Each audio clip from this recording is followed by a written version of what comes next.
منا کی وادی کے اندر کائنات کا ایک انوکھا باب رقم ہوتا ہے. یہ بھی امتحان ہے حضرت ابراہیم خلیل اللہ کا. اس خاندان نے قدم قدم پہ امتحان دیے. پہلے اولاد نہیں ہے، یہ صدمہ سہا. پھر اولاد ہوئی تو کہا وادی غیر ذی زرع میں چھوڑا. اللہ کا حکم مانا اور وہیں اپنی اولاد کو اور اپنی زوجہ کو چھوڑ چلے آئے. فلسطین میں آ کے آباد ہو گئے. فلما بلغ ماہ السعی، قرآن بتاتا جب وہ چلنے کے قابل ہوئے. ایک روایت میں 7 سال 8 سال یا 9 سال عمر، بعض نے بلغہ سے بلوغت کی عمر مراد لی ہے. اب حکم ہوتا ہے جاؤ ملاؤ. لیکن یار میں جدہ گیا تو وہاں ایک دوست کے ہاں ٹھہرا، تو اس گھر کے اندر کھلونوں کی بوریاں تھیں. تو میں نے اس کو کہا کہ آپ یہ کوئی کاروبار کرتے ہیں؟ تو اس کا دوست بھی تھا ساتھ، تو وہ مسکرا کے کہنے لگا کہ یہ کاروبار نہیں کرتا، بڑی دیر کے بعد اللہ نے اس کو بیٹا دیا ہے. تو اب یہ پاکستان جا رہا ہے، تو جب بھی بازار جاتا ہے 10-20 کھلونے خرید لاتا ہے. تو یہ کتنی بوریاں کھلونوں کی بھر گئی ہیں، تو یہ بک کروائے گا، ایسے تو نہیں اتنے جا سکتے. تو یار اتنے عرصے کے بعد بیٹا ہوا اور باپ ملنے جا رہا ہے، تو اس نے کھلونے جمع کیے. لیکن یہ کیسا باپ ہے جس کو حکم ہوتا ہے اتنے طویل عرصے کے بعد بیٹے کو ملنے جا رہے ہو، ایک چھری لے لو، ایک رسی لے لو. یار ان کے نام باقی ہیں تو یوں ہی باقی نہیں ہیں. امتحان کتنے بڑے تھے. کہا جاؤ، لیکن ہاتھ میں رسی لے جاؤ، ہاتھ میں چھری لے جاؤ. حضرت خلیل اللہ پہنچتے ہیں، اپنی زوجہ سے ملے اور کہا بیٹے کو تیار کر دو، دوست کی دعوت پہ جانا ہے. مانگ سجا دی جاتی ہے، بیٹے کو نئے کپڑے پہنا دیے جاتے ہیں. اللہ اکبر. بیٹے کو لے کر نکلے. یار بیٹا ان فوان شباب میں ہو، چڑھتی جوانی ہو، تو باپ دیکھ کر کے کتنا خوش ہوتا ہے. اور پھر اس کا بیٹا بھی اکلوتا ہو، اور بیٹا بھی بڑھاپے کا سہارا ہو، عصائے پیری ہو، رب سے مانگ مانگ کے لیا ہو. اور پھر بیٹا بھی وہ جس کی پیشانی میں محمد کا نور چمک رہا ہے. ایسا بیٹا تو چہرے کی بلائیں لینے کو جی چاہتا ہے. لیکن حضرت خلیل اللہ اللہ کے حکم پہ اس بیٹے کو ذبح کرنے کے لیے ہاتھ میں چھری اور رسی دبائے منا کی وادی کی طرف بڑھ رہے ہیں. شیطان نے سمجھا کہ اس سے نازک مرحلہ اس خاندان پہ نہیں آ سکتا. حضرت حاجرہ کے پاس پہنچا. پتہ ہے شہزادے کدھر گئے ہیں؟ کہا ان کے باپ لے گئے ہیں دوست سے ملاقات کروانے کے لیے. کہا نہیں، وہ ان کو ذبح کرنا چاہتے ہیں. کہا سوچ کے بات کر، وہ باپ ہے ذبح کرے گا؟ کبھی باپ بھی بیٹے کو ذبح کرتا ہے اور بے قصور ذبح کرے گا؟ میں جانتی ہوں کتنی آہ سحرگاہی کا نتیجہ ہے وہ بیٹا. اللہ سے کتنی رو رو کے دعائیں مانگی اور وہ فرزند ملا. کہا وہ اللہ کا حکم سمجھتے ہیں. تو حضرت حاجرہ نے کہا ظالم تو کہیں شیطان تو نہیں؟ اگر رب کا حکم ہے، میری گود میں ایک اسماعیل ہے، کاش 1000 اسماعیل ہوتا، راہ خدا میں قربان کر دیتی. اسماعیل علیہ السلام کے پاس شیطان پہنچتا. اسماعیل پتہ ہے تیرے باپ تمہیں کدھر لے جا رہے ہیں؟ کہا کہ کدھر؟ کہا کہ وہ ذبح کرنے لے جا رہے ہیں. کہا تم سوچ کے بات کرو. ان کی آنکھوں کی چمک نہیں دیکھی؟ میری طرف دیکھتے ہیں تو لگتا ہے کہ ان کی آنکھوں سے شہد ٹپکتا ہے، اور وہ مجھے ذبح کر دیں گے. کہا اللہ کا حکم سمجھتے ہیں. کہا اچھا. کہا ہاں. کہا اسماعیل کے وجود میں ایک جان ہے، کاش میرے ایک ایک بال میں جان ہوتی اور راہ خدا میں قربان کر دیتا. ابراہیم علیہ السلام کے پاس شیطان پہنچ کے بولتا ہے ابراہیم اللہ کو راضی کرنے کے اور تھوڑے طریقے ہیں، ضرور بیٹے کو ذبح کرنا ہے. تو وہ بھی کنکر اٹھا کے مارتے ہیں اور شیطان کو راستے سے ہٹا کے منزل کی طرف بڑھتے ہیں. قرآن نے وہ سارا منظر بیان کیا ہے. فلما بلغ ماہ السعی، باپ بیٹے کے پاس آیا اور کہا بیٹا میں نے خواب دیکھا ہے کہ میں تجھے ذبح کر رہا ہوں. فانظر ماذا تری، بتا تیری رائے کیا ہے. بیٹے پر سختہ طاری ہو جاتا، آنکھیں پھٹی کی پھٹی رہ جاتی. باپ کیا بول رہا ہے؟ لیکن یہ فیضان نظر تھا یا کہ مکتب کی کرامت تھی. سکھائے کس نے اسماعیل کو آداب فرزند. اللہ اکبر. فرزند ہو تو اسماعیل ذبیح اللہ جیسا. فانظر ماذا تری، بتا تیری رائے کیا ہے. بیٹا خاموشی اختیار کر لیتا. السکوت من الرضا، تو سکوت بھی رضا سے ہے، اس کی خاموشی بھی رضا مانی جاتی. اور جب اس طرح کی سراسیمگی کی کیفیت ہو تو خاموشی ہی رضا ہوتی ہے. بیٹا کہتا ٹھیک ہے آپ ذبح کر لیجئے. یہ بھی امتثال امر ہوتا، لیکن بیٹے نے 2 قدم بھر کے بات کی. بیٹے نے کہا یا ابا تفعل ما تؤمر ستجدنی انشاء اللہ من الصابرین. ابا جان ذبح کیا ہے، جو کرنا ہے کیجئے. یہ نہیں کہا یا ابا تذبح، ہاں ابا جی ذبح کر لیجئے. ذبح کا جواب ذبح سے نہیں دیا، بلکہ کہا یا ابا تفعل، اے ابا جان کیجئے، ما تؤمر، جو بھی حکم ہو. ذبح کیا، جو بھی کرنا ہے کیجئے. رہی بات میری، یہ کام آسان تو نہیں، لیکن میرے اللہ نے چاہا تو صبر کر کے دکھاؤں گا. منا کی وادی ہے، باپ اور بیٹے دونوں نے طے کر لیا. باپ ذبح کرنے پہ راضی ہے، بیٹا ذبح ہونے پہ راضی ہے.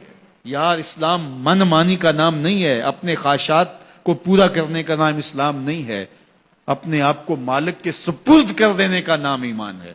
اس کا نام اسلام ہے. یہاں دیکھیے فلما اسلما، جب دونوں نے طے کر لیا، دونوں راضی ہو گئے. باپ ذبح کرنے پہ راضی ہو گیا، بیٹا ذبح ہونے پہ راضی ہو گیا. وَتَلَّهُ لِلْجَبِينِ، اور باپ نے بیٹے کو پیشانی کے بل لٹایا. قرآن نے وہ سارا منظر بیان کیا ہے. اس پر مفسرین کے 2 قول ہیں. ایک یہ کہ الٹا لٹایا تاکہ کفا سے ذبح کروں، گردن کے پچھلے حصے پر چھری رکھ کے ذبح کروں گا، منمونا چہرہ میری آنکھوں کے سامنے نہ ہو اور میرے دل کے اندر کوئی جذبہ رحم نہ جاگے جس سے اللہ کے حکم کی تعمیل میں دیر ہو جائے. اور دوسرا معنی یہ کیا کہ آپ جانور قربانی کے لیے جو ذبح کرتے ہیں تو اس کی گردن کو بل دے کے اس کی پیشانی کو زمین پہ لگا دیتے ہیں تاکہ یہ رگیں تن جائیں اور ذبح کرنے میں آسانی ہو. حضرت اسماعیل کی معصوم گردن کو بل دے کر کے ان کی پیشانی پتھر کے ساتھ جوڑی گئی. وَتَلَّهُ لِلْجَبِينِ، پیشانی کے بل یوں لٹایا گیا کہ گردن کھل جائے اور بیٹے کو ذبح کرنا آسان ہو. آنکھوں پہ پٹی باندھ لی کہ یہ منظر تو دیکھا نہیں جا سکے گا، اللہ کے حکم کی تعمیل بھی بہر صورت کرنی ہے. سعادت مند بیٹا بولتا ابا جان مجھے رسیوں سے جکڑ لیجئے، کہیں ایسا نہ ہو کہ میں تڑپوں اور اللہ کا حکم پورا کرنے میں آپ کو دیر ہو جائے. باپ بیٹے کو رسیوں سے جکڑ لیتا ہے، ہاتھ میں چھری پکڑی ہے، ذبح کرنے لگتے ہیں تو بیٹا بولتا ہے ابا جان رسیاں کھول دیجئے. کیوں؟ آپ کا منصوبہ، آپ کا پروگرام تبدیل ہو گیا. کہا نہیں. تو پھر کیوں رسیاں کھولوں؟ کہا کہیں ایسا نہ ہو کہ کل کا مورخ لکھے کہ باپ ذبح کرنا چاہتا تھا، بیٹا ہونا نہیں چاہتا تھا، باپ نے باندھ کے کیا. کھول دیجئے، نہیں تڑپوں گا. رسیاں کھل جاتی ہیں.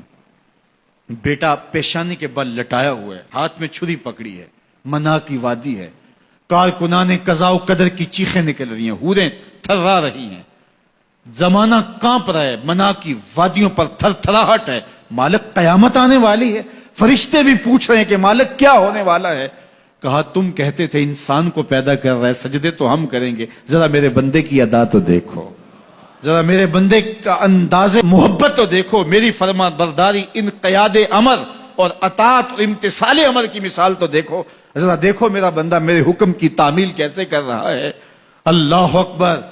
کائنات آنکھیں جھپک رہی ہے، سورج منہ چھپا رہا ہے کہ یہ منظر دیکھا نہیں جا رہا، اور منا کی وادی تھر تھر کانپ رہی ہے کہ ایک بوڑھا باپ ہاتھ میں چھری پکڑے اپنے نونہال فرزند کو ذبح کرنا چاہ رہا ہے.